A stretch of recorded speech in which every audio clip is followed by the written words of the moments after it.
episódio número 7. Queremos continuar a agradecer o apoio que têm mostrado nas redes sociais e continuarem a dar, obviamente. Vamos começar já aqui diretamente para o Vitória, que foi um jogo extremamente interessante. Aliás, hoje até é um desafio grande porque há muitos temas quentes e temos de ser um bocadinho rápidos em coisas que não são tão importantes como é o caso deste jogo do Tondela Guimarães, que foi de facto um clássico. Exato, atentado ao futebol português.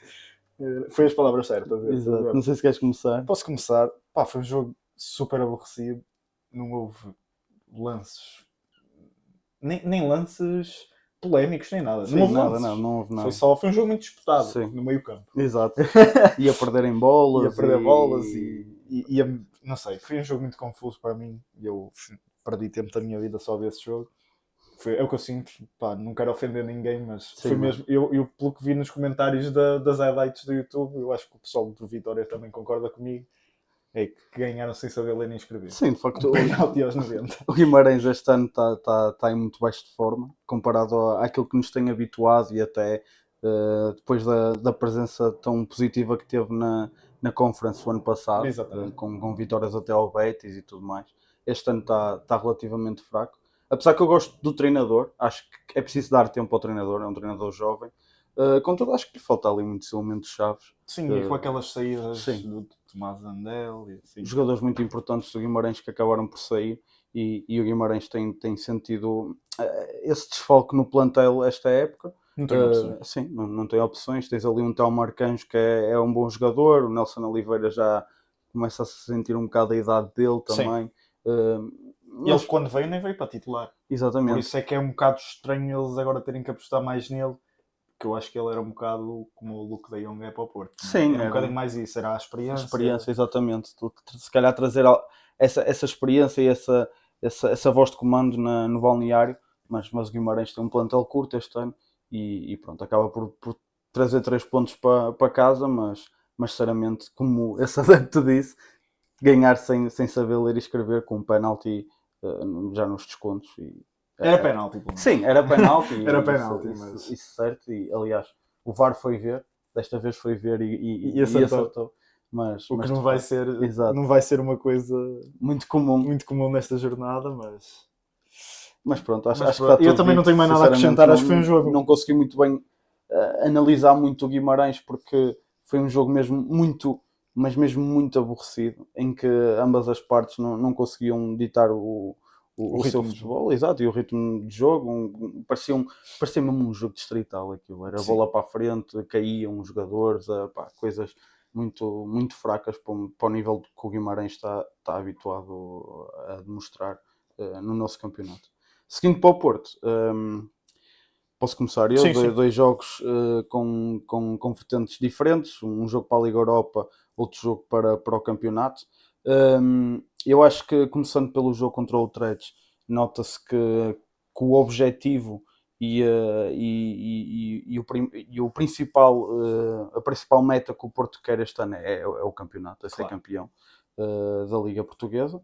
E nota-se isso porque vê-se um bocado a diferença, mesmo até na tática, mesmo na ideologia de jogo que o Farioli impõe no Porto para a Liga Europa, parece muito dispar com aquilo que faz no campeonato. Ele com o Utrecht acaba por rodar a equipa, a entrada do Eustáquio, do Zaidu, do Perpic também. O Zaidu forçada, não é? Exato, Zaidu forçada, que até houve a substituição antes do jogo começar. Eu nem sabia disso. Até foi engraçado porque eu estava a ver o jogo, mas antes do jogo eu vou ver sempre a equipa ao flash score. E apareceu o Francisco Moura. Foi como eu também fui ver, depois é que eu ouvi o comentador a dizer. Eu vi o Zaidu lá e o que é que se passou? Pensei que o Francisco se tinha lesionado ou assim, mas não. Foi o Zaidu que supostamente estava ali com umas queixas, mas acabou por entrar. Em relação à partida, pronto, o Farioli muda algumas peças, de uma forma inteligente, porque ia ter um jogo muito complicado fora com o Famalicão, e mais uma vez reforço que eu acho que o Porto até agora podia fazer esta gestão, ou seja, tinha a margem de erro. Agora se calhar, como vai ter uma sequência de jogos em casa, pode se calhar lutar para esta Liga Europa de uma forma diferente. jogos teoricamente mais fáceis também.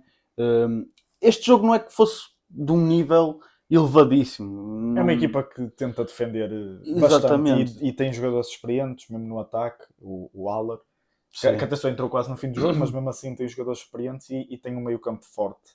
E a defesa também. Sim, o lateral esquerdo é muito interessante. Era muito interessante, sim, e aquele Miguel. Sim, o Miguel também é um bom jogador. Acho que até foi das escolas de Barcelona, Sim. pelo que eu percebi.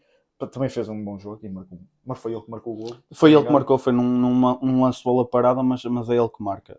Foi uma boa jogada, foi estudada. E se calhar está-se a notar ali um bocadinho uma fraqueza na defesa das bolas paradas do Porto. Pelo menos dos últimos jogos tem acontecido sofrer golos de bola parada e acho que é uma coisa que o Porto deve corrigir, já que é tão bom a atacar. Exatamente. A defender tem que ser igualmente bom. E esse gol até acaba por ser um bocado fora do contexto, porque o Porto tem tido grandes exibições a nível defensivo. É a equipa que menos golos tem sofrido na Liga Portuguesa, mas na Liga Europa tem falhado isso. Sim. Já contra acho que sofreu golo em todos os jogos, a não ser com o Estrela, ou também sofreu com o Estrela Vermelha. Já não me recordo. Já não me recordo, mas eu sei que tem sofrido bastante. Acho que ficou do 2-1 nesse jogo. Ficou 2-1, pois. Então sofreu em todos os jogos. Sofreu no Salzburgo, sofreu no Estrela, sofreu contra o Nottingham e agora acaba por sofrer também contra o Utrecht. Apesar da primeira parte ter sido muito aquilo que tu estavas a dizer, o Utrecht estava a defender com um bloco muito baixo e acaba por ser normal, porque eu acho que desde ali do jogo contra o Benfica, que as equipas começaram a perceber que uma das formas de parar o Porto seria mesmo jogar em bloco baixo. Pois. Porque o Porto, desde o início da época, que demonstrou ter um caudal ofensivo muito, muito bom. Aliás, o início dos jogos do Porto eram quase todos decididos logo na primeira parte, em que o Porto entrava de uma forma muito, muito agressiva, uma pressão muito alta no último terço e a jogar um futebol muito ofensivo. As equipas começaram a baixar muito porque começaram a perceber que o Porto tinha dificuldades contra blocos mais baixos. E na primeira parte o Porto acaba por ficar 0-0 a primeira parte e achei que fosse muito também por isso, por o Utrecht estar a jogar com um bloco muito, muito, muito baixo e o Porto também com algumas alterações a sentir alguma dificuldade. Contudo, na segunda parte, após estar a perder e a conseguir o empate, e na sequência do empate, a expulsão do guarda-redes do Utrecht, eu achava mesmo que o Porto ia ganhar o jogo e achei que o Farioli ia apostar mais no jogo, até porque faz algo que eu não estava à espera, que era meter jogadores que inicialmente estavam na ideia de Farioli de ser poupados, muito por causa do que é a questão física de alguns jogadores que têm sido tem-se notado Frohold, mesmo o Francisco Moura e outros jogadores que tinham sido poupados no início do jogo e que depois, ao entrarem na segunda parte, eu pensei mesmo que Farioli ia insistir e ia tentar vencer o jogo, mas por outro lado, ali a saída do Samu, ficar só um avançado, não percebi muito bem. Acho que era o momento ideal para ter os dois, apesar de não serem se calhar jogadores que se completem muito um ao outro. Eu acho que era mais na tentativa de fazer alguma coisa, porque ali o jogo já estava um bocadinho partido na segunda parte e já estava. E depois da expulsão ainda pior, porque o Três meteu tudo cá atrás e era só defender a partir daí, como é lógico que era o que já se sabia que iria acontecer, mas acho que podia ter havido mais opções ofensivas para o Porto tentar ganhar esse jogo e acho que o Farioli decidiu não apostar nisso, mas fui um bocado duvidoso da minha perspectiva. Sim, e senti muitos problemas ali na finalização. Não é muito normal. Não é muito comum. Não é muito comum. Aliás, apesar que nos últimos jogos o Porto tem tido essa dificuldade, mas mais numa vertente de jogar 11 para 11. Sim. 11 para 10. Eu achava mesmo que ia acabar por entrar ali algum gol. Porque lá está, o Porto tem, a nível coletivo e a nível individual, muito melhor equipa que o Utrecht, claro. E acho que podia ter feito ali um melhor resultado. Em relação ao Famalicão, acho que é o final de um ciclo muito complicado para o Porto. O Porto acaba por vencer o Famalicão e acaba por fazer o pleno, 31 pontos. Não consegue fazer os 33 porque empata com o Benfica, mas para já acho que já defrontou todas as equipas mais difíceis do campeonato e todas Mas elas... a metade superior. Exatamente, a metade superior, e todas elas com um resultado positivo, a não ser pronto que o Benfica que acaba por empatar em casa, mas acho que encerra um ciclo de uma forma positiva. Um jogo bem conseguido contra o Famalicão, uma equipa que jogou olhos nos olhos com o Porto, não se limitou só a defender. Não. Como já tínhamos referido, que era o mais provável de acontecer dada a época que o Famalicão está a fazer. O Famalicão jogou muito bem, o Porto ganhou o jogo não por mérito do Famalicão, mas sim por muito mérito da equipa do Porto. Acho interessante e de salientar que o Porto, neste jogo contra o Famalicão, eu senti ali outro tipo de abordagens. O Farioli bem disse que ia ter que começar a repensar a nível tático e a nível de ideologias, porque as equipas estavam a estudar muito bem o Porto, e é normal, uma equipa que estava a jogar como o Porto estava a jogar, sem golos sofridos quase e muitos golos marcados, começaram a estudar muito o Porto e o Porto começou a abordar outro tipo de vertentes, e eu gostei de ver. O jogo já não era tão canalizado no meio campo, já era mais lateralizado. Aliás, o gol do Froholt é uma abertura a rasgar do Kivior para o Rodrigo Moura, que depois passa para o Francisco Moura, e fazem uma jogada belíssima para o primeiro gol. Depois, na segunda parte, foi mais do mesmo. Acho que o Porto acaba por ter um bocado azar também na parte da finalização. Ali o Samu acaba por também ter ali um lance em que podia ter feito o golo, mas o defesa faz um belíssimo corte dentro da baliza. Sim, eu acho que era o que eu te ia referir. Eu acho que não foi tanto a finalização do Porto, foi a defesa de Famalicão que esteve muito bem neste jogo. Apesar do gol sofrido, que não tinha hipótese nenhuma ali, foi uma jogada muito rápida, não deu chance de defender, mas acho que o Famalicão a nível defensivo tem demonstrado um poder que se calhar as equipas não estavam à espera. Não digo que surpreendeu o Porto, mas acredito que causou mais dificuldades do que se estaria à espera. Sim. Não que eu acho que o Porto achasse que fosse ganhar 4 ou 5-0, mas acredito que pudesse ter pensado num resultado melhor, e foi um resultado pela margem mínima, mas acho que foi uma boa exibição do Porto. Eu acho que o resultado até é um bocado enganador. Pela exibição do Porto, acho que poderia ter sido... O Porto durante o jogo todo, apesar de Famalicão ter tentado, com as suas ideias, teve bastante dificuldade, obviamente, que o Porto também fez um jogo defensivamente muito bom, em comparação até com o jogo da Liga Europa, e acho que não há muito mais a dizer sobre isso. Acho que... Não, eu só queria destacar, pronto, que há lá um lance logo no início. No início não foi antes do gol do Porto, há lá um lance do Famalicão que vai ao poste, até efetuado por o ponta de lança do Famalicão, que foi vencedor do Mundial de Sub-20 de Marrocos, de salientar esse jogador.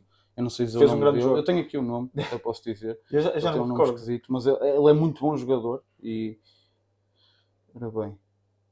É Zabiri, acho que é assim que se diz. Tem 20 anos, ele foi campeão do mundo, sub-20 do Marrocos, recentemente, e ele fez uma exibição um bocado mais discreta, mas também é contra o Porto. Sim. Acaba por ser ele que mas causou perigo. Exato, foi esse remate que bate no posto e depois até bate no Diogo Costa, quase que vai para dentro da baliza.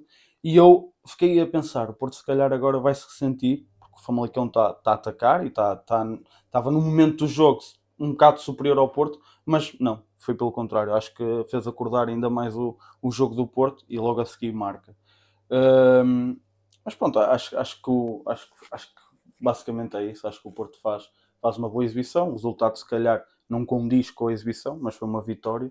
E eu acho que no final, neste momento, para o Porto, o mais importante é arrecadar o máximo de pontos possível. Aliás, para todas as equipas, mas acho que especialmente o Porto, dada a fase boa que está a passar, acho que é o mais importante para a equipa, é arrecadar pontos. Se é por 1-0 ou por 2, eu acho que já não lhes faz grande diferença. Se calhar, antes do jogo do Nottingham, que foi a primeira derrota, acho que se calhar podia afetar ser um jogo assim mais apertado, mas acho que houve uma mudança ali de mentalidade, agora que as equipas também já estão mais preparadas para o futebol que o Porto joga.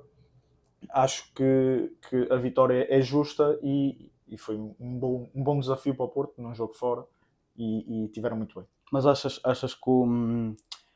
que isso que se diz, e até nós já mencionamos um bocado, achas mesmo que o Farioli se calhar está a descartar um bocado a Liga Europa, ou achas que é mais agora no início? Eu acho que é mais nesta parte de gestão, porque há tantos jogos da Liga Europa. O Porto já quase que garantiu o play-off. Eu sei e percebo na perspectiva dos portistas que mais 2 jogos num calendário tão apertado não é o ideal, mas a prioridade vai ser sempre a Liga. E eu acho que com um jogo de Famalicão tão próximo, fez todo sentido rodar a equipa naquele jogo do Trash. Claro que rodando a equipa, mesmo com a equipa rodada, o Porto tem uma equipa superior. Claro. E eu acho que não era o objetivo empatar o jogo, pelo menos digo eu. Só que acho que aconteceu e não é assim tão prejudicial quanto isso. Claro que agora vem um jogo contra o Nice, que é um adversário muito mais complicado, e aí acho que já não vai haver tanta rotatividade. Também acho que tem ali um calendário um bocado mais aliviado. Mais aliviado. Eu acho que é casa, mesmo isso. Eu acho que a prioridade vai ser sempre a Liga Portuguesa. Pelo menos do que o Farioli tem vindo a mostrar, acho que vai ser sempre essa a prioridade. Claro que uma competição europeia é sempre uma competição europeia. Seja para o Porto ou para qualquer outra equipa portuguesa, mas acho que a prioridade vai ser sempre a Liga Portuguesa. Mas se estivesses no lugar dos adeptos do Porto, sentias algum receio do género? Inicialmente começou-se a dizer que o Porto poderia ser um candidato ao título da Liga Europa, mas no entanto, se calhar as piores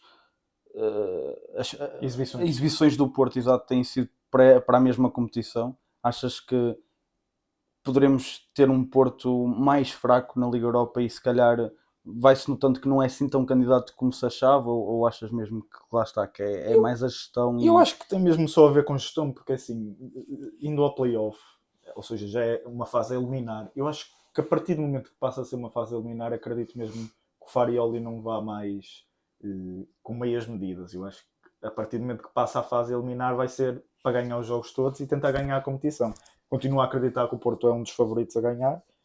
Não sei se irá conseguir fazê-lo, mas acho que os adeptos do Porto não devem ficar preocupados, porque é como estava a dizer, há muitos jogos agora, são 8 jogos se não me engano, há uma margem de manobra ali, e percebe-se claro que o ideal para o Porto seria passar nos primeiros lugares e não ter que fazer esse jogo do play-off, mas ainda não é impossível também. Sim, claro. Ou seja, não estamos aqui numa realidade em que é quase impossível para o Porto se qualificar ou algo do género. Não. Aliás, faltam mais 4 jogos, não é?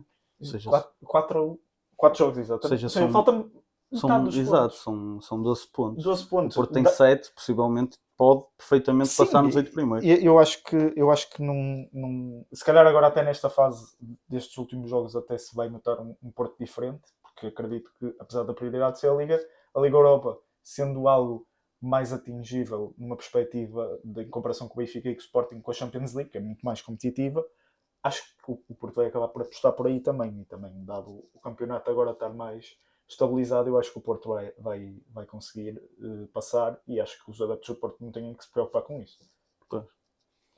Pronto, passamos então se calhar para o tema mais quente, que é o Benfica, muito por... Mais quente? Sim, não, eu digo repartido ali que se pode. Sim, não, eu digo mais quente no sentido em que houveram 2 jogos que acabaram por ser negativos para o Benfica. Há como é que eu ia dizer isto? Agora perdi-me. Não é as eleições, é a renovação do Rui Costa. Sim, como foi as eleições. Sim, acaba por ser as eleições, mas é a renovação do Rui Costa no Benfica, e há depois também aqueles casos todos polémicos sobre as arbitragens, também a comunicação do Mourinho. É por isso que eu acho que se calhar é o tema mais quente do dia. Não sei se queres, podes começar. Posso começar pelo jogo contra o Leverkusen. Acho que foi um jogo bastante fraco da parte do Benfica, dado... Já não me recordo se foi no Estádio da Luz. Foi em casa. Jogar em casa, o Leverkusen está a jogar bem, mas não é o Leverkusen do Xabi Alonso. Não, nem de perto, nem de longe. Exatamente. Já não tem muitos dos jogadores que fizeram esse Leverkusen a equipa que era. E acho que o golo foi um bocado de infelicidade da parte do Benfica, não digo que foi mal defendido nem nada do género. É uma assistência do Dal. É uma assistência do Dal, mas não digo que foi propositada, ou seja, foi uma espécie de um alívio. Não valia grande hipótese, e o Patrick Schick também fez uma boa finalização e fez um grande jogo. E acho que o Benfica continua com uma dificuldade, principalmente nota-se um nível baixo do Pavlidis na Europa. Está a ter bastante dificuldade na Liga, nem tanto, até tem marcado alguns golos, mas acho que na Europa está mesmo num nível abaixo das defesas que tem encontrado. Não conseguiu fazer nada contra o Newcastle, não conseguiu fazer nada contra o Leverkusen, e já se tem vindo a ver que se calhar o Benfica, o futebol do Mourinho, não é um futebol particularmente agradável para o Pavlidis. Eu acho que o Mourinho procura sempre um ponta de lança mais forte fisicamente, não que o Pavlidis seja fraco, mas procura um bocado mais matador e forçar cruzamentos e cabeceamentos. O Pavlidis é mais um jogador de segurar a bola no pé e jogar de costas para a baliza, mas não numa perspectiva de físico. E acho que o Benfica tem sentido dificuldades na Champions League. Continuo a dizer que acho que esta equipa não sendo... o Mourinho treina nesta equipa, mas esta equipa não é do Mourinho. É isso que eu só queria ressalvar, criticando na mesma atitude que o Mourinho tem e a atitude com que ele... Atitude quer dizer, não é o Mourinho que joga, não é? Mas nota-se claramente que o Benfica está a ter um rendimento muito abaixo do que era esperado para uma época de reconquista, como os adeptos querem afirmar, mas vai ser uma época de reconquista muito difícil, e mesmo com estas eleições que tanto se criticava no Benfica o Rui Costa, mas afinal o Rui Costa ganha com maioria, com recorde de votos, agora finalmente oficial, e acho que os adeptos do Benfica, eu não quero ser clubista e dizer que um era melhor que o outro, mas se os adeptos do Benfica, com tantas listas, eu acho que é sempre, se houver muita gente para o mesmo cargo, é porque alguma coisa pode não estar a funcionar, senão as pessoas apoiavam a candidatura. Sim, não é? Claro, e mesmo tanta gente a ir votar, Sim, eu penso numa... Eu dei uma sensação que os benfiquistas queriam uma mudança. Exato. Mas pode ter sido uma perspectiva errada, claro, de fora do contexto. Sim. Mas acho que vai manter-se como está, e o Mourinho veio para ficar pelo menos até ao final da próxima época. Não sei se vai ser ou não. Ele já veio dizer que era 2 anos com outra opção, mas eu não me acredito muito que isso vá, pelo menos ao ritmo que está aí, não me acredito muito que isso vá acontecer. E acho que não se está a ver melhorias, e que acho que o melhor que o Benfica pode fazer é esperar pelo mercado de inverno e tentar algumas soluções para as lacunas. A última notícia que saiu do Benfica foi mesmo essa, o Mourinho dizer que quer atacar o mercado de inverno, mas eu acho que o Benfica está a cavar um buraco e não se está a conseguir sair do buraco, cada vez está a enterrar mais. Porque, como tu disseste bem, no jogo do Leverkusen era obrigatoriamente, tinha que se ganhar ali. Sim. Tinha que se ganhar. Jogar em casa. Não vou dizer que era um jogo fácil. Não é um jogo fácil, mas era um jogo mais acessível que o Newcastle. Com o Chelsea. E contra o Chelsea, se calhar foi um dos melhores jogos que o Benfica faz. Sim, e a partir do momento em que tu perdes pontos em casa com o Carabao, tens que ir buscá-los a algum lado. Exatamente. E eu acho que o Benfica, tanto o Mourinho como o Rui Costa, como os jogadores, sabiam que ir buscá-los a Inglaterra, que era sempre complicado. Jogar contra o Newcastle e contra o Chelsea não são jogos fáceis, não são equipas fáceis, são equipas com melhor equipa, melhor individualidades e com um estilo de jogo e com rotinas muito diferentes àquilo que o Benfica está habituado a encontrar.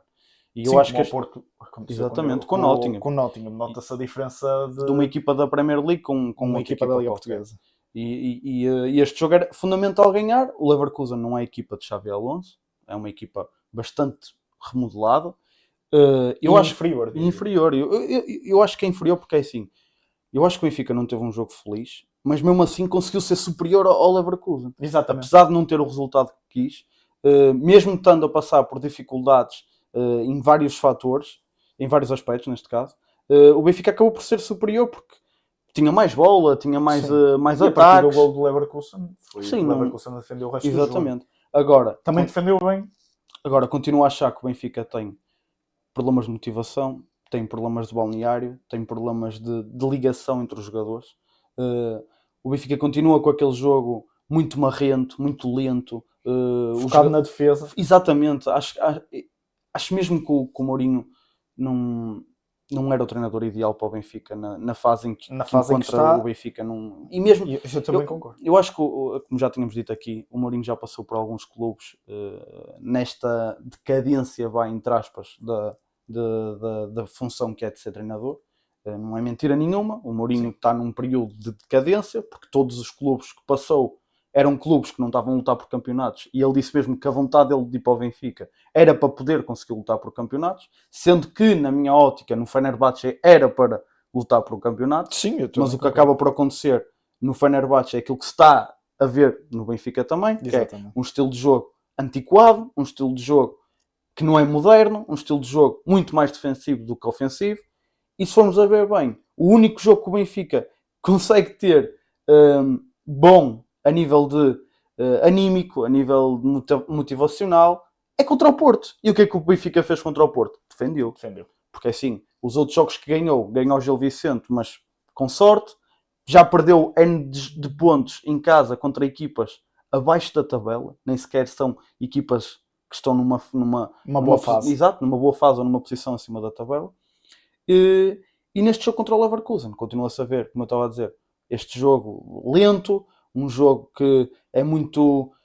pega-se na bola e espera-se individualidades dos jogadores, não há um jogo conjunto, não há um jogo pensado, é muitas bolas para a frente, vejo muitas vezes o Rios e o Enzo a meter bolas longas no Luque Bacchio. O Luque Bacchio é um bom jogador, eu acho que ele é um jogador num para um fantástico, mas já se tem notado que não é um jogador de finalização, não é um jogador decisivo, falha muito e acabas não é um jogador para estar o jogo todo exatamente, a ir a correr atrás da bola. E acabas por ter ali um jogador que é único, que tem boa decisão, mas que tem vindo a falhar, que é o Pavlidis. Ele, se calhar, na Liga Portuguesa tem concretizado, mas como tu disseste, e bem, contra equipas grandes ele tem tido dificuldades. Sim, é o que se tem notado mais, pelo menos na minha perspectiva, dos três grandes, e o Pavlidis sendo o titular absoluto da frente de ataque do Benfica, é o que se nota mais discrepância de quando se joga para a Europa. Sim. É o que sente mais dificuldades. Neste momento, pode ter apanhado também as equipas mais difíceis, que eu acho que o Benfica apanhou as equipas mais difíceis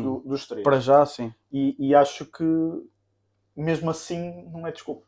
Não é desculpa. E depois é mais também o problema de, Mourinho quer ir ao banco e não consegue. Exato. Não há soluções. Eu acho que há aqui uma coisa que os benfiquistas, antes de ir até ao jogo do com que é que o Benfica jogou? Esqueci-me, foi que empatou agora. Casa Pia.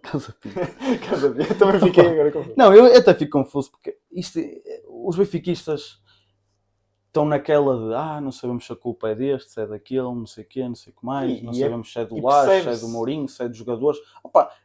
A culpa é da direção e eu não percebo como é que não se consegue perceber isso. E vamos lá pôr as coisas como elas são. O Benfica gasta 130 e tal milhões, ou lá o que é que foi, em jogadores. Como é que tu gastas esse dinheiro e tu não tens soluções? Tu não tens extremos para colocar, tu tens o Austin a fazer 50 mil posições no campo. E não pode jogar naquele jogo melhor, que é no meio campo. Que é no meio campo. Ok, o Mourinho se calhar não está a ter o melhor desempenho possível. Mas como é que ele também pode trabalhar com a falta de soluções? Principalmente no ataque. Tu não tens. No ataque nas alas. Sim. É muito difícil. Eu até já pensei que possivelmente o Mourinho vai começar a utilizar o Dal mais a extremo do que a defesa esquerda. Só que depois também não tem soluções. Não tem, é isso, ele já esteve a dizer que tem que ir buscar um defesa esquerda. E ele tem que ir buscar um defesa esquerda para jogar com o Dal a extremo. Porque o Dal realmente é bom a atacar. A defender peca um bocado, é verdade, mas a atacar safa-se bem e acho que é uma solução, nem que seja para substituto. Sim. Agora com esta questão do Sheldrup também, desta polémica, menos uma solução para o Mourinho. Menos uma solução, porque isto ainda vai dar muito o que falar, provavelmente, claro. e não se sabe quais são as consequências que vai haver. E eu acho que só prejudica ainda mais o plantel. E o Ivanovic na esquerda não dá com nada. Aquilo é um jogador que tem que jogar na frente da ataque. Ele tem que jogar para a posição que ele foi comprado. Só que o problema é que mais um problema da direção, mais um erro da direção, que é investir jogadores que não têm tido rendimento nem conseguem jogar na equipa do Benfica. Porque não é só Ivanovic. É o Rios, que foi 30 milhões ou lá o que é que foi, não consegue se adaptar. É os outros jogadores todos que o Benfica já contratou na era Rui Costa, que tiveram aqui uma época e não dão. Jurasex, Marcos Leonardo, o Cabral. O Marcos Leonardo eu acho que foi mesmo uma questão financeira.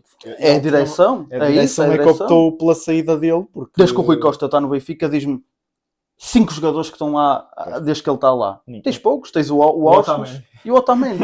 É esse mesmo. Não, o Austin foi das melhores contratações do Benfica. De longe, dada a capacidade que ele tem, tanto física e não tão técnica, mas de qualidade de passe, é o jogador ideal para jogar naquele meio É. campo. Agora, o Benfica, com o investimento que faz, não pode arriscar pôr um Richard Reis no banco, nem pôr um Barrenechea no banco, nem pôr um Sudakov no Claro banco. que não, mas Mas também não pode arriscar pôr um Sudakov na esquerda, é um isso, Ivanovic na esquerda, é um desperdício de na dinheiro. lateral, pá, não se percebe, pá. Desde que o percebe. Rui Costa foi para o Benfica não consegue ter um plantel coeso. Exato. Opa, o Porto também teve uma renovação no plantel, o Sporting também teve alguma renovação no plantel, mas tu consegues identificar ali jogadores que tiveram 2, 3 épocas no clube, mesmo que tivessem saído. Eu acho que o problema do Benfica era manter uma base de É jogadores isso, tu não e consegues construir manter. à volta dessa Não base. E não consegues consegue. manter. O Sporting teve a base do Ruben Amorim, que era o 3-4-3, veio o Rui Borges, mas tu conseguiste adaptar jogadores, conseguiste contratar jogadores essenciais para a nova reformulação do Rui Borges. E até acho que foi o clube que mais dificuldades podia sentir, dado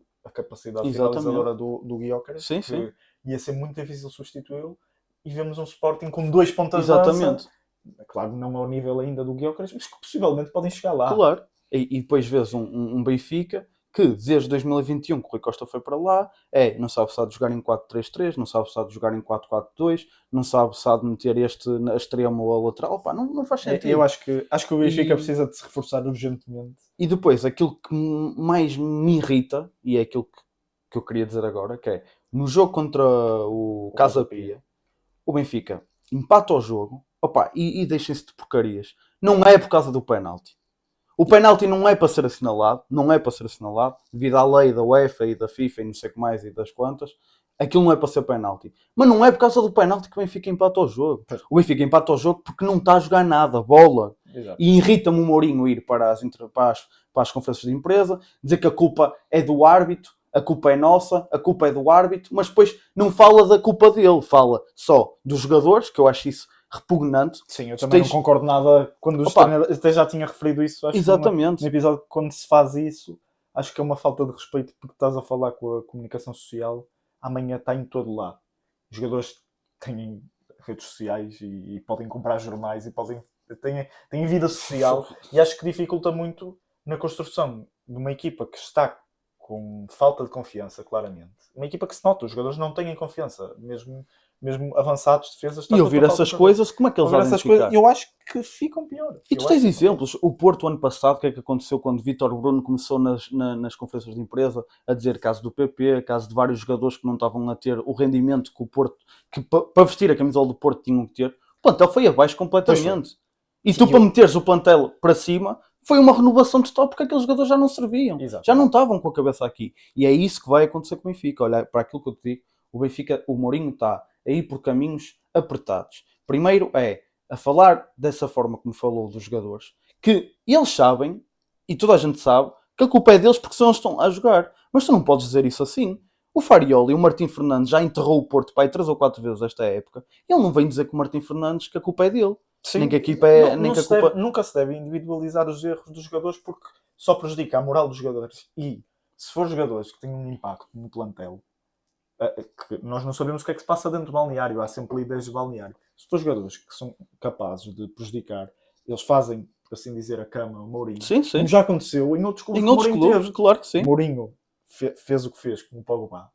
Justo ou injustamente, eu não estou aqui para avaliar essa parte. Sim, mas aconteceu exatamente isso. O que aconteceu foi, o Mourinho acabou de despedir, porque a equipa começou a jogar mal e começou um bocadinho, já estava mal, mas continuou na era que agora está a tentar reerguer-se, e o Mourinho foi lá e não fez nada. E no Real Madrid foi igual. No Real Madrid foi igual. Casilhas também. Com Casilhas e tudo, e com o Pedro León também. Parece que não aprende.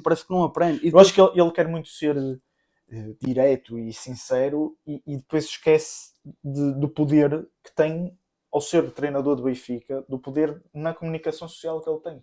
Porque tudo o que ele vai dizer, para além da figura que ele é historicamente, é treinador de um dos melhores clubes de Portugal. Sim, e do mundo. Bateu um recorde de agora. Votos. E acho que ele não está a pensar... Eu acho que foi uma revolta...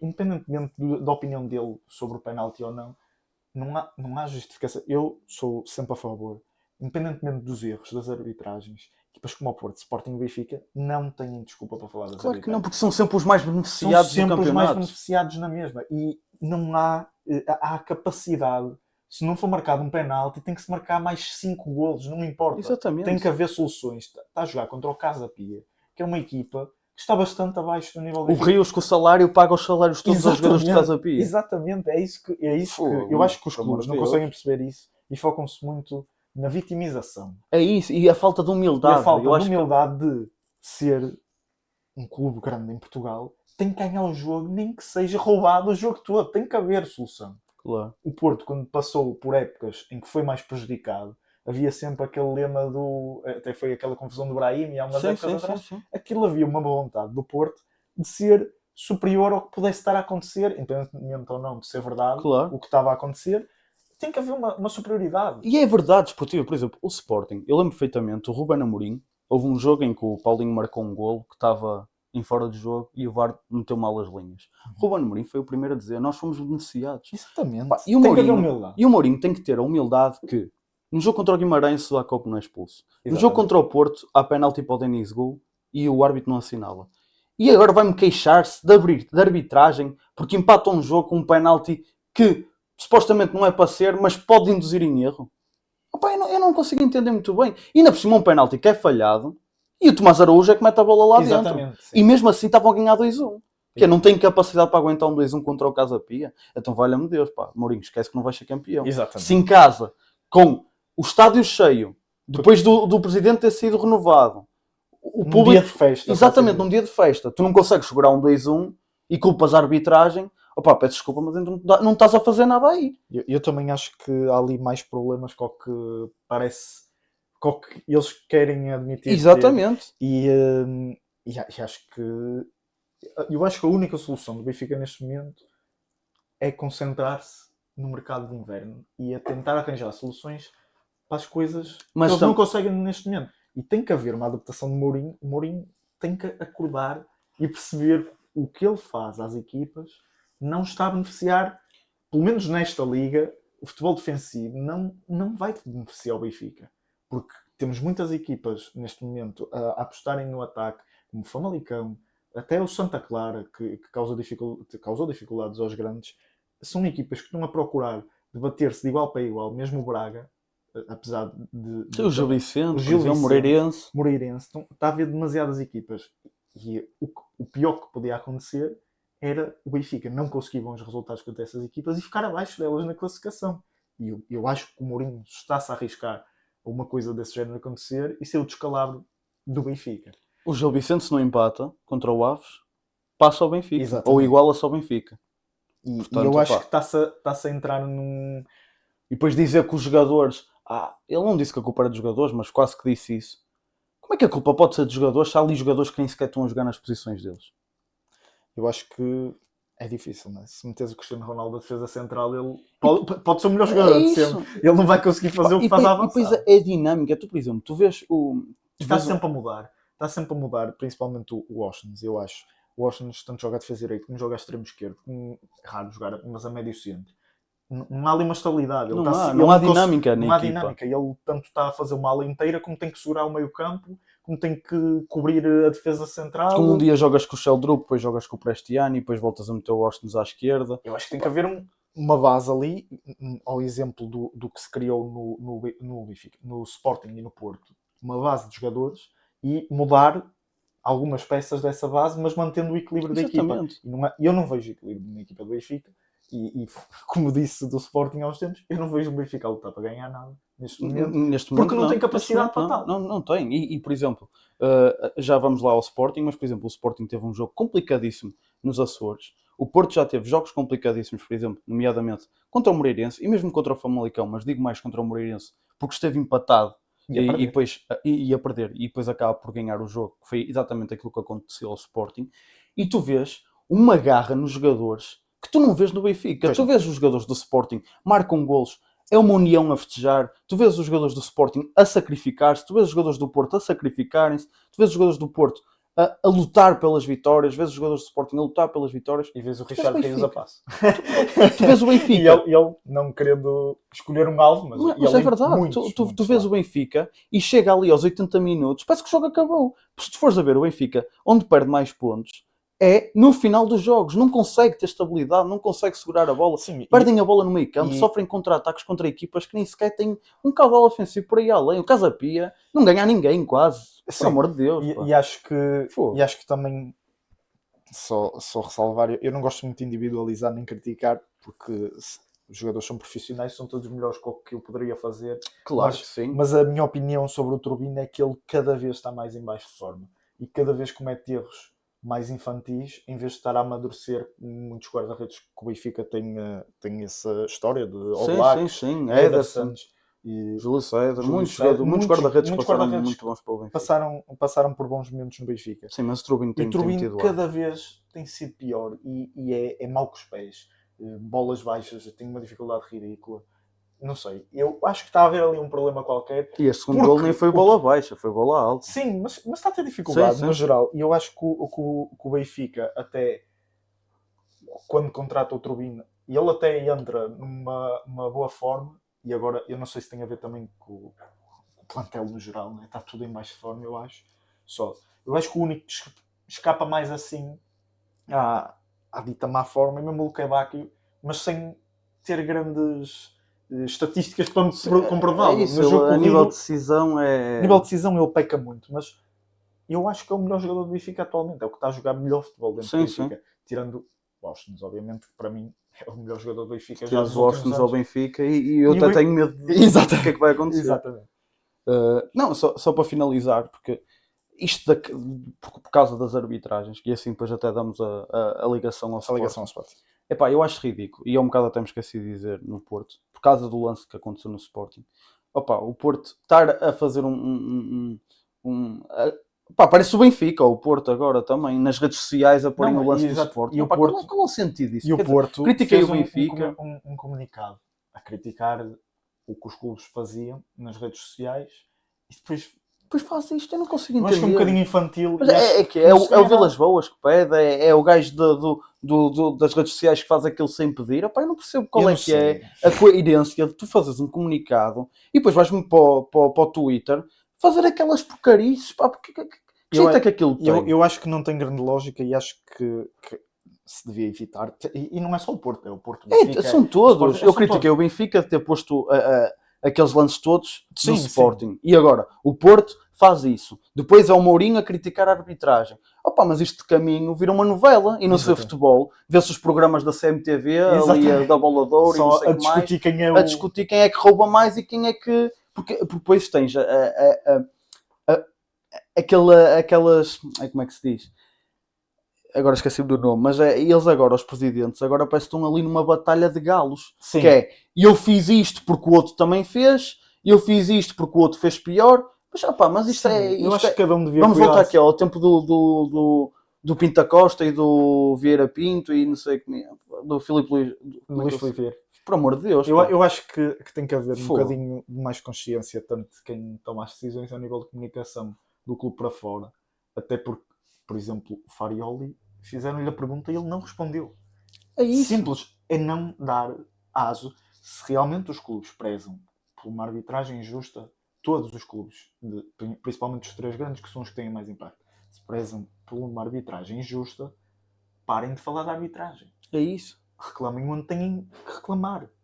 E mesmo quando reclamarem, quando têm que reclamar, também têm que reclamar quando também são beneficiados, porque não tem lógica o Mourinho dizer que está a ser prejudicado, sendo que contra o Porto foi beneficiado no penalti que não foi assinalado, contra o Vitória não há expulsão de Sudakov, contra o, já nem sei com quem foi, acho que foi contra o Aves, o Richard Rios era para ir para a rua e não foi também. Opa, porque para que é que vão se queixar de um penalti se foram beneficiados para em 3 ou 4 jogos seguidos? Percebes? E mesmo Farioli não falou. Ok, ele não fala, mas depois vai o Porto nas redes sociais mostrar os lances. Sim, eu acho que está a ser contraditório. Acho que é dentro do Porto que também não vejo muito o Rui Borges falar sobre as arbitragens. Eu acho que é o único para já que não se tem metido nisso. E eu acho que ele também evita falar e acho que é inteligente da parte dele, apesar dele se calhar ser o treinador que mais tasqueiro, por assim dizer. Sim. Mas nesse caso se calhar não é o mais tasqueiro. E se calhar nesse caso é o mais inteligente, porque é o único que evita falar sobre isso. Ele fala sobre o jogo e fala sobre os aspectos do jogo. E os jornalistas estão lá para fazer as perguntas sobre o jogo, sobre as arbitragens. Isto é o jornalismo. infelizmente é o que há cá, o foco é sempre nas coisas erradas. Em vez de se ver o desporto, quer-se ver o que há mal do desporto. É isso. Mas... Sendo que pronto, o Sporting também, se calhar, tem sido o clube que tem mais polémicas. Sim, e até podemos passar já Sim, para este jogo. Sim, eu sei que tu estás mortinho para falar do canto. Eu estou mortinho para falar do canto porque acho que é um erro. Eu não consigo descrever, porque eu vi o jogo. Eu vi o jogo, no lance de corrida é difícil porque aquilo é longe. Tu tinhas-me dito que até... Eu fiquei confuso na altura.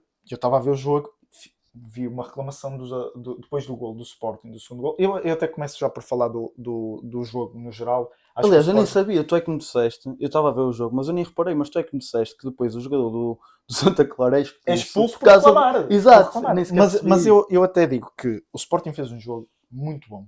Fez um jogo muito bom e o Santa Clara também fez um jogo excelente. E era um jogo que estava difícil para o Sporting, dado o mérito ao Santa Clara. E ao campo também, que aquilo parecia um campo de batatas. Eu não consigo entender como é que o Santa Clara joga ali todas as semanas. E aquilo pode ser perigoso. Sim, a nível físico. E o lance que dá o canto, eu acho que aquilo só é escandaloso. Para um telespectador, né, é difícil de perceber. Só na repetição é que tu consegues ver. O fiscal de linha está a 2 metros do jogador. O Kenda vai a cruzar a bola bate-lhe na canela, ou seja, bate-lhe num ângulo bastante acima da perna. O jogador do Santa Clara ainda nem a perna tinha esticado.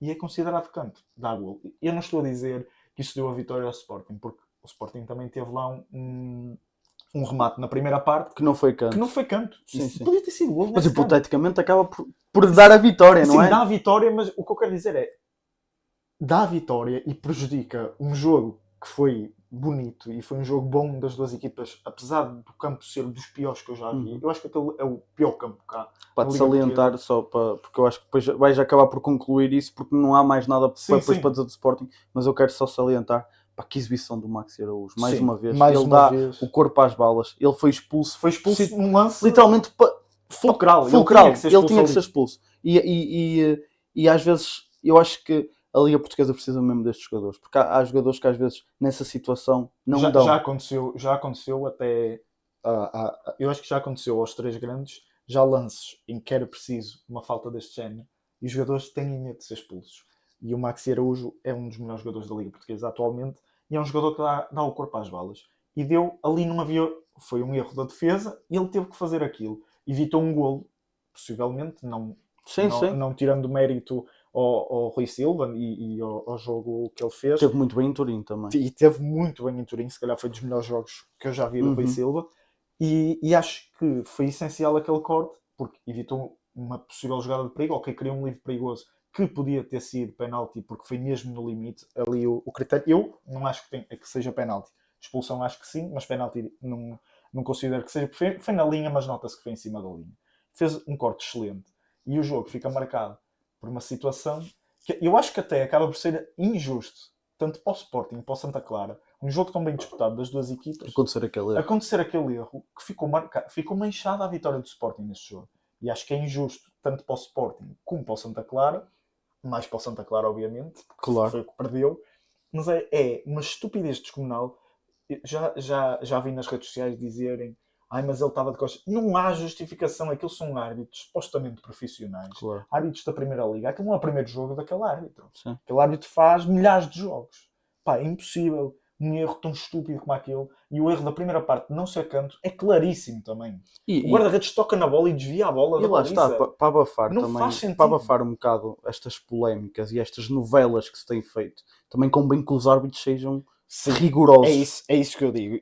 E depois o que eu vinha dizer a seguir era a justificação que há e os protestos de tudo e mais alguma coisa não faz sentido. Se tu não cumpres o teu trabalho, tu não podes fazer uma greve, se és incompetente no teu trabalho. Exatamente. Tipo, não tens, quer dizer, podes, só que é estúpido. Sim, e o jogador, por exemplo, se não tiver uma boa prestação, vai para o banco. Exatamente. O jogador, se fizer uma entrada perigosa, é expulso. Exatamente. Os árbitros têm que ser prejudicados também pelos erros que tomam. Não é ser preso, nem vão matar. Sim, mas eu acho que nem tem a ver com cortar ordenados, nem nada do género. Eu acho que o que acontece é que este árbitro não vai arbitrar X jogos, não sei o quê. Daqui a 2 meses, já ninguém se lembra. Está tudo bem.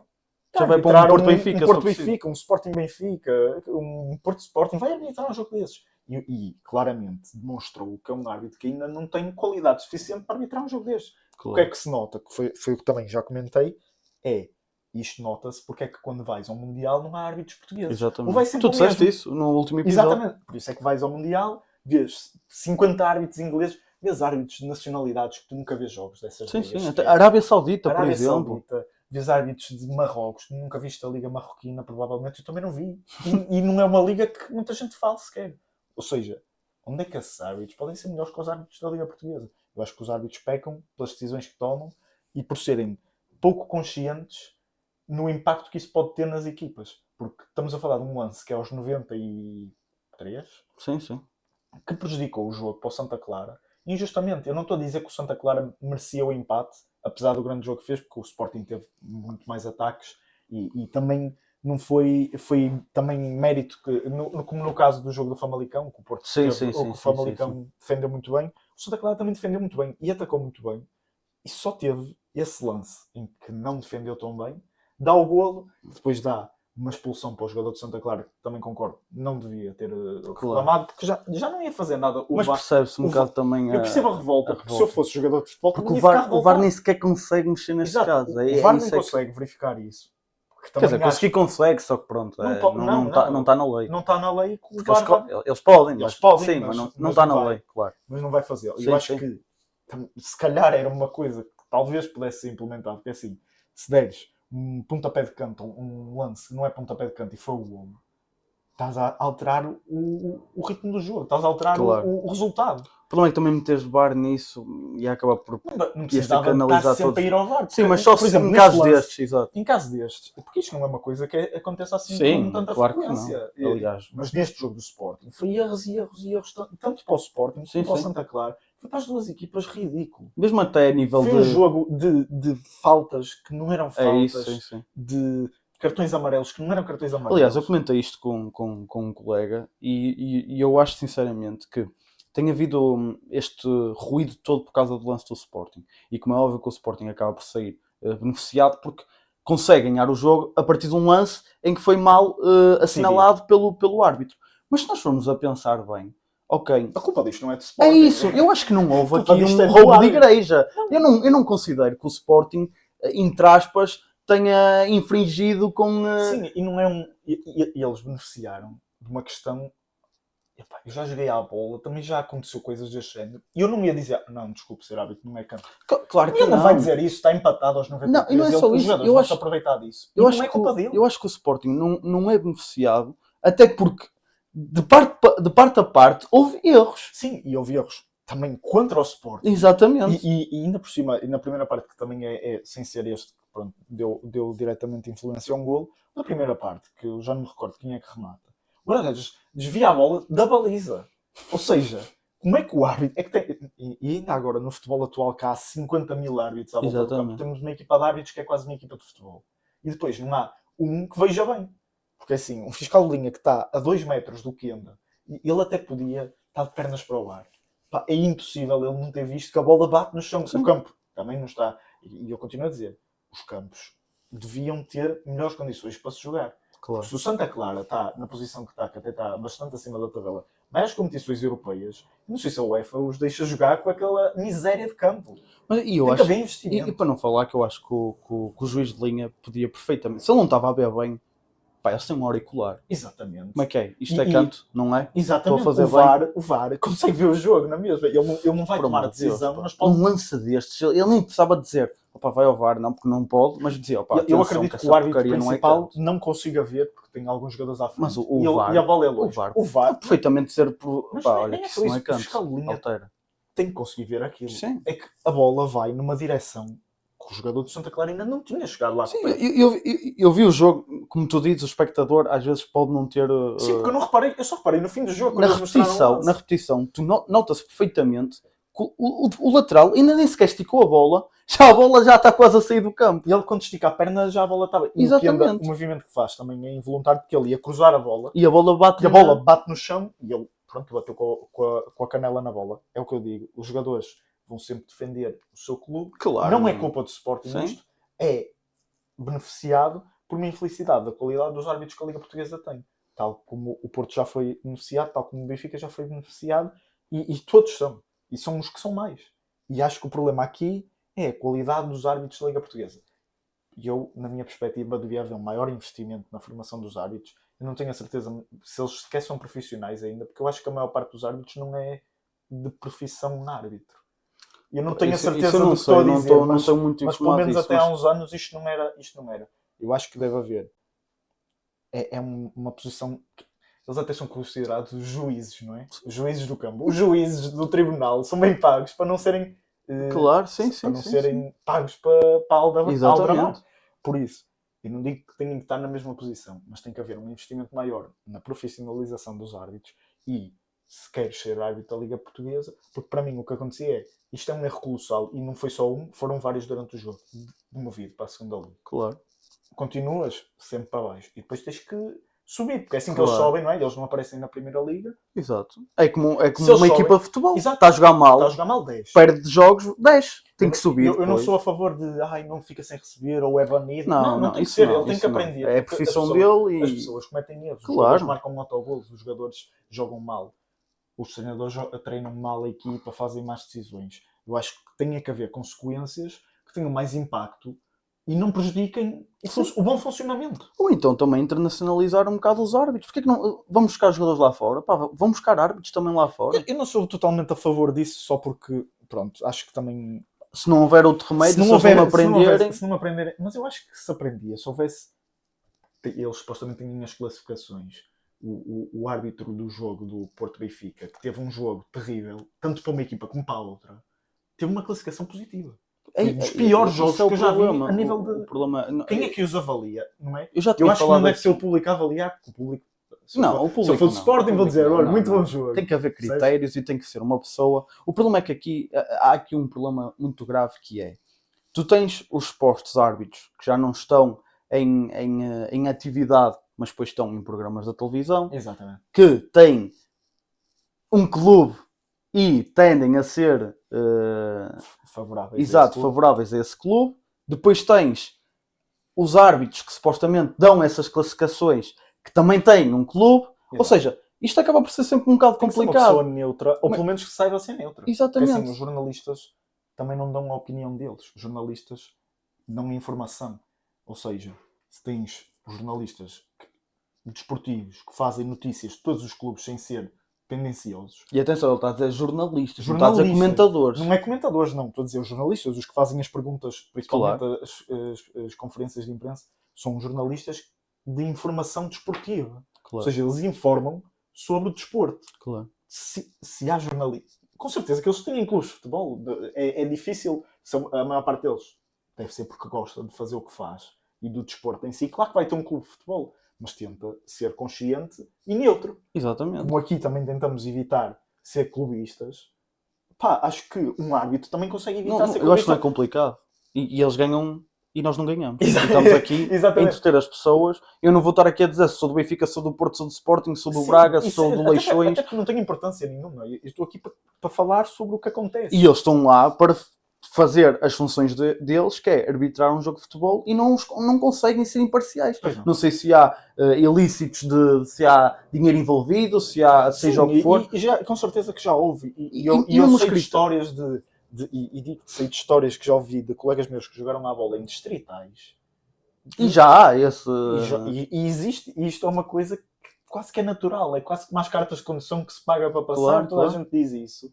E isto é uma coisa que é quase enraizada em Portugal. E os árbitros também, até à Primeira Liga, porque eu acredito que nos distritais possa haver essas... É o cabrito, a garrafinha de vinho e tal, pode haver essas influências. Agora, estamos a falar de árbitros da Primeira Liga, não pode acontecer. Isto é quase a elite, não é?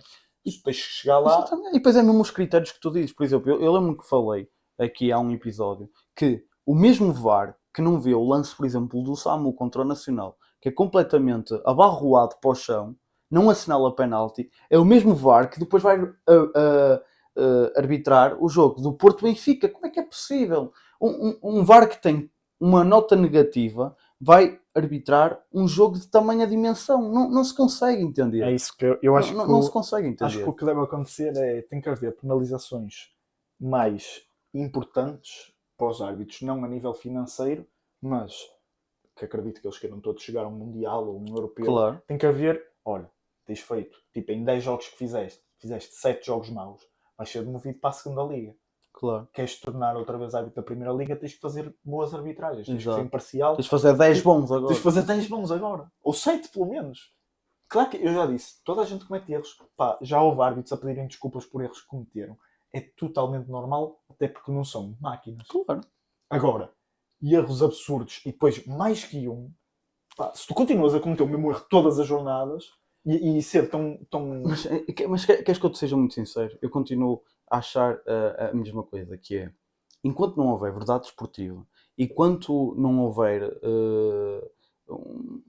uma noção tanto dos presidentes como os dirigentes como os treinadores e não virem falar de arbitragem e não colmatar estas novelas que metem nas televisões, nos programas, que dá audiências, que dá isto, que dá aquilo, eu acho que isso também já está tudo tão enraizado que os próprios árbitros, se calhar isto já é um bolo todo e estão aqui a fazer... o frete. É verdade, pá. Eu também acho. Porque, por exemplo, porque é que os reality shows são tão vistos na televisão Porque as pessoas gostam de ver essas coisas. Mas porque é que as pessoas gostam? Porque eles metem lá pessoas e fazem determinados desafios para aquilo haver molho lá dentro. Exatamente. As pessoas querem é ver isso, querem se rir em casa, casa, querem... confusão. O que é que se está a passar no futebol? É uma coisa. Tu ligas a televisão, é falar do jogo do Benfica, porque o Mourinho disse que o árbitro fez um mau jogo, é porque isto, porque aquilo, e é isso que vende. Porque eu acho que é mais importante aqui, e só vou dizer mais isto, porque acho que não vale a pena alongar muito mais este assunto, mas este canto que foi dado ao Sporting, deu os 3 pontos ao Sporting. Se calhar agora não tem impacto nenhum. Não sabemos no fim da época. Esta má decisão do árbitro não influenciou um campeonato. Exatamente. Tanto positivamente como negativamente. Pode ter influenciado. Estava difícil agora dizer. Influenciado o campeonato com estes lances. E eu acho que é isso que não se pensa. Está tanta coisa em jogo aqui. Porque muitas das equipas, eu já nem digo os 3 grandes, mas muitas das equipas pequenas lutam para poder conseguir chegar a um patamar acima e conseguirem existir. Exatamente. Há clubes que acabam. O exemplo do Boa Vista, por exemplo. Claro que foi por mais coisas do que fora do campo. Sim. Mas muitas vezes não há dinheiro. E muitas vezes o dinheiro vem das classificações e dos patrocínios que, se vais à Conference League, se calhar já vem um patrocínio diferente que se não faz a lado nenhum. E eu acho que isso é que tem que ser pensado. E foi as consequências que isto gera. Como tu disseste no episódio anterior, e eu acho que com muito valor, que é os jogadores e os treinadores é que têm que ser os principais... Tem que começar a mudança é por eles. Não, mas mesmo nos jogos e em tudo mais, os jogadores e os treinadores têm que ser os principais, como é que se diz? Intervenientes e é o que tem que dar o brilho ao futebol, não é? O espetáculo é dos jogadores. Exatamente, não tem que ser o árbitro, não é o árbitro que tem que... Mas eu até acredito que a maior parte dos árbitros, eu não acredito que eles queiram esse brilho para eles. O problema é as más decisões que eles tomam geram o brilho para eles. Porque este jogo do Sporting, que eu continuo a dizer, grande jogo do Sporting... E um brilho negativo, não é? Um brilho... Exato. E grande jogo do Sporting e grande jogo do Santa Clara. Ficou manchado por causa do fiscal de linha. Percebes? Tipo, o jogo, que foi um grande jogo de futebol, muito melhor que o jogo do Tondela de Vitória, que foi uma seca descomunal. Foi um jogo muito fixe de se ver. Eu gostei bastante de ver esse jogo. É decidido por um lance que é... Para mim, não há justificação alguma que me possam dar. Não estava a ver, tenho que comprar uns óculos. Tenho que comprar uns óculos. Eu também uso óculos quando estou a ver mal. Exatamente. Acho que é só isso. Acho que é só isso que eu tenho a dizer sobre isto. Porque se não vou estar aqui sempre a reclamar da mesma coisa e não vale a pena. Verdade, não há mais grande coisa que se possa acrescentar a isto. Sim, só para finalizar, dar os parabéns ao Sporting pelo empate em Turim. Acho que foi um empate muito, muito positivo, tanto para o Sporting como para Portugal, porque o Sporting nota-se que pode estar a um passinho de conseguir a qualificação para os playoffs. Exatamente, e foi muito importante. Foi um grande jogo. Destacar o Rui Silva, que fez uma exibição para mim foi o homem do jogo. Magnífica, sim. Magnífica mesmo. O Sporting faz o primeiro golo, um excelente golo do Maxi Araújo. E logo a seguir o Trincão... jogada mesmo. Exatamente. E logo a seguir o Trincão quase que faz o ligeiro, uma bola na trave. E podia ter selado ali o jogo. Infelizmente não consegue, e depois aí só dá a Juventus, mas o Rui Silva mas o Sporting defendeu bastante bem, e o Rui Silva foi o melhor jogador em campo para mim. Acho que o Sporting está a demonstrar aqui um novo ciclo no ciclo do Rui Borges, E uma equipa positivo. muito mais confiante, uma equipa muito mais lutadora. E com soluções.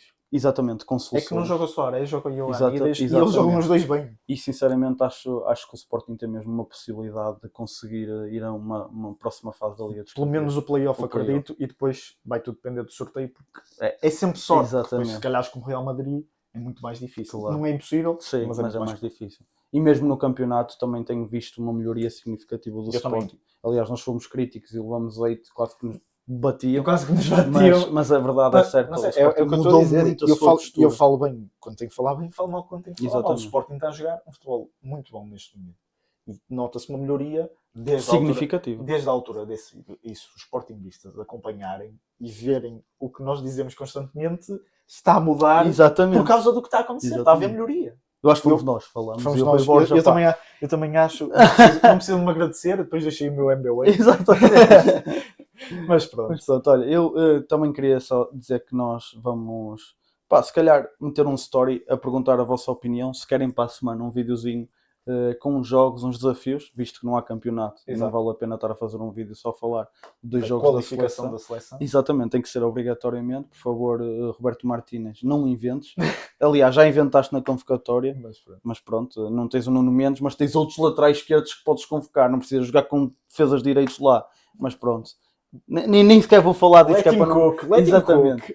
Portanto, nós vamos depois deixar um story ou assim, uma interaçãozinha com vocês, se vocês quiserem.